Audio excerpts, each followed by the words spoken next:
A distinção entre o conceito de inferno e o lago, na terminologia ponto de fogo, é essencial, assim como a importância de discutir a terminologia e o inferno, conforme apresentado no Novo Testamento. O termo inferno é interpretado por meio de várias palavras gregas, cada uma com sua significância própria. A primeira delas é Hades, que muitas vezes é comparado ao conceito hebraico de Sheol do Velho Testamento. Ambos os termos geralmente se referem ao domínio dos mortos. Porém, algumas narrativas do Novo Testamento, particularmente os ensinos de Jesus, descrevem o Hades como um local de sofrimento para os maus antes do julgamento definitivo. Isso é ilustrado na parábola do homem rico e Lázaro, documentada em Lucas 16, versículo 19 ao 31.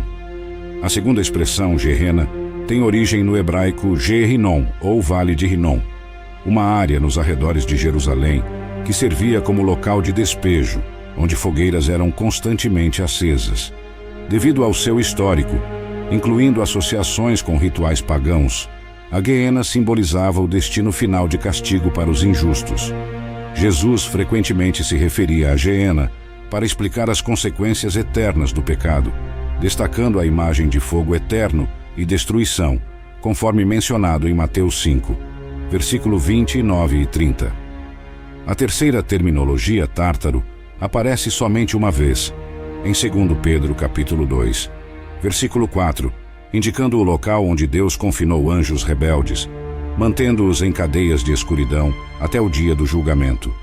Para compreender o inferno, conforme descrito no Novo Testamento, é vital reconhecer o retrato complexo e multifacetado oferecido, onde as percepções modernas muitas vezes combinam essas descrições. Os escritores do Novo Testamento, influenciados por suas raízes culturais e linguísticas, empregaram uma variedade de termos para descrever diferentes aspectos do além e do julgamento divino, ressaltando a importância de interpretar esses termos dentro de seu contexto bíblico apropriado. Compreender a mensagem teológica mais abrangente da justiça divina e das repercussões da condição humana de pecado é essencial. A expressão lago de fogo, que aparece exclusivamente no livro do Apocalipse do Novo Testamento, é imbuída de um significado apocalíptico profundo.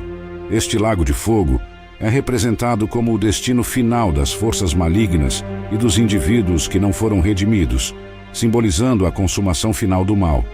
As descrições oferecidas são intensas e dramáticas, sugerindo o julgamento final escatológico contra entidades como a besta, o falso profeta, o diabo, a morte, o Hades e todos aqueles que não são achados no livro da vida, todos predestinados a este destino, ressaltando sua função como local de punição eterna e irrevogável, em contraste com o Sheol ou Hades, que possuem uma natureza temporária.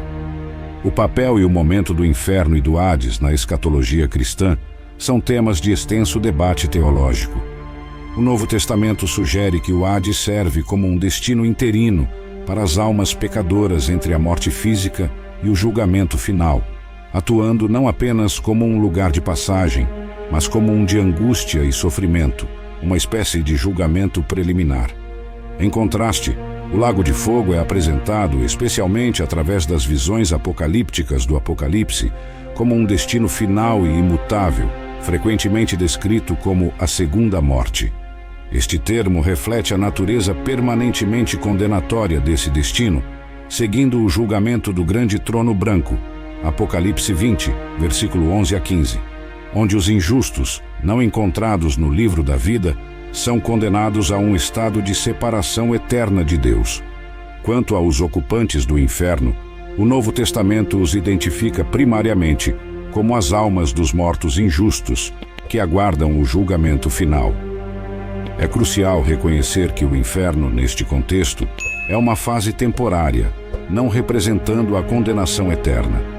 A parábola do rico e Lázaro, Lucas 16, ilustra claramente essa situação, mostrando que, mesmo após a morte, as lembranças e consciências dos indivíduos permanecem, evidenciando a continuidade da existência da alma e a retenção de memórias passadas, mesmo em meio ao sofrimento. Este ensinamento sublinha que, enquanto o Hades serve como um lugar temporário de espera e reflexão sobre as ações terrenas, o Lago de Fogo se estabelece como o fim definitivo para aqueles julgados indignos da redenção, marcando uma distinção crucial dentro da doutrina escatológica cristã entre um estado transitório de sofrimento e uma condenação final e eterna.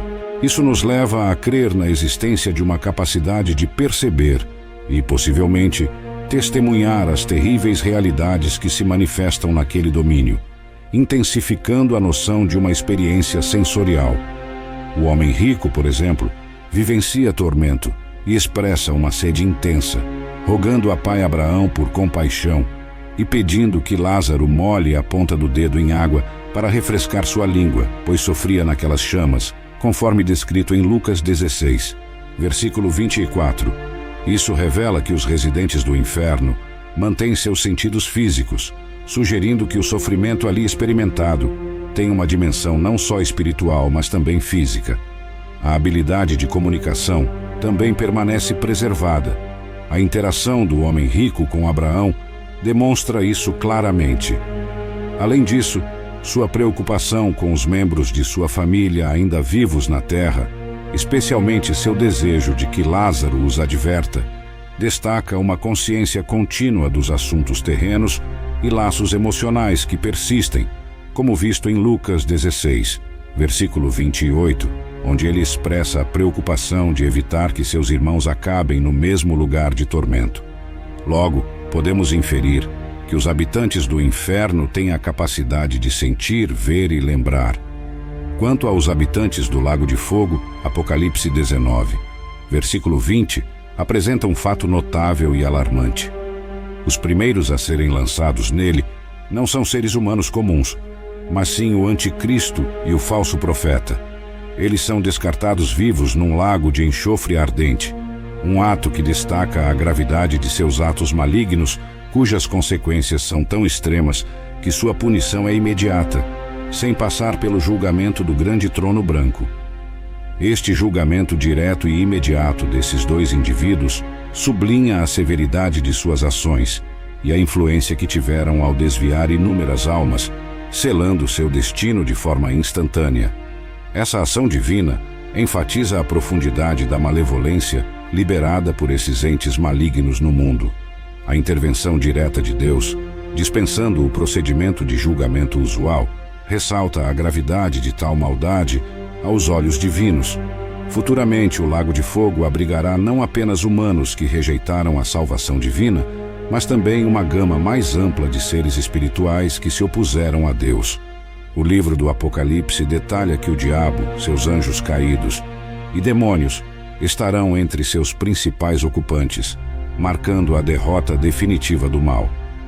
Além disso, a morte e o próprio Hades são destinados ao Lago de Fogo, evidenciando a permanência deste como o destino final da separação eterna de Deus, em contraste com a temporalidade do inferno, cuja natureza é temporária e distinta da eternidade reservada ao Lago de Fogo. O inferno atua como uma localização de retenção temporária, um domínio povoado pelas almas dos injustos antes do veredicto de seu julgamento derradeiro. Esta etapa transitória, embora repleta de angústia e consciência do sofrimento, não constitui uma morada perpétua para as almas, como esclarecido em Apocalipse 20, versículo 13 e 14. A natureza temporária do inferno é elucidada quando ele libera seus habitantes para o julgamento do grande trono branco, onde as almas são avaliadas conforme suas ações. Após este escrutínio, o próprio inferno é destinado ao Lago de Fogo, marcando a cessação de sua função na saga cósmica. A supressão do Hades prenuncia o término da era vigente, dando lugar a uma nova realidade eterna, delineando claramente os destinos de vida eterna e condenação eterna. Em contraponto à natureza efêmera do inferno, a permanência do Lago de Fogo destaca-se como o último estágio de separação eterna de Deus, destinado a todos os seres, tanto sobrenaturais quanto humanos, que optaram por recusar a redenção oferecida. O Novo Testamento, particularmente o Apocalipse, ressalta sua perpetuidade, mencionando que o diabo, a besta e o falso profeta serão submetidos a tormentos incessantes por toda a eternidade, conforme descrito em Apocalipse 20, versículo 10. Essa noção de eternidade é reforçada em Apocalipse 21, versículo 8, onde o destino dos covardes, incrédulos, abomináveis, assassinos, sexualmente imorais, feiticeiros, idólatras e todos os mentirosos é descrito como a segunda morte no lago de fogo. O termo para sempre carrega um peso imenso, denotando um estado atemporal, ilimitado e interminável. O lago de fogo simboliza um aviso duradouro sobre a gravidade das decisões tomadas durante a existência terrena. A duração infinita do lago de fogo serve como um lembrete sombrio das consequências irrevogáveis que acompanham a rejeição da graça salvífica de Deus. Se você achou interessante esse conteúdo, convido você a explorar outros vídeos relacionados para aprofundar seu conhecimento. Obrigado e que Deus esteja contigo.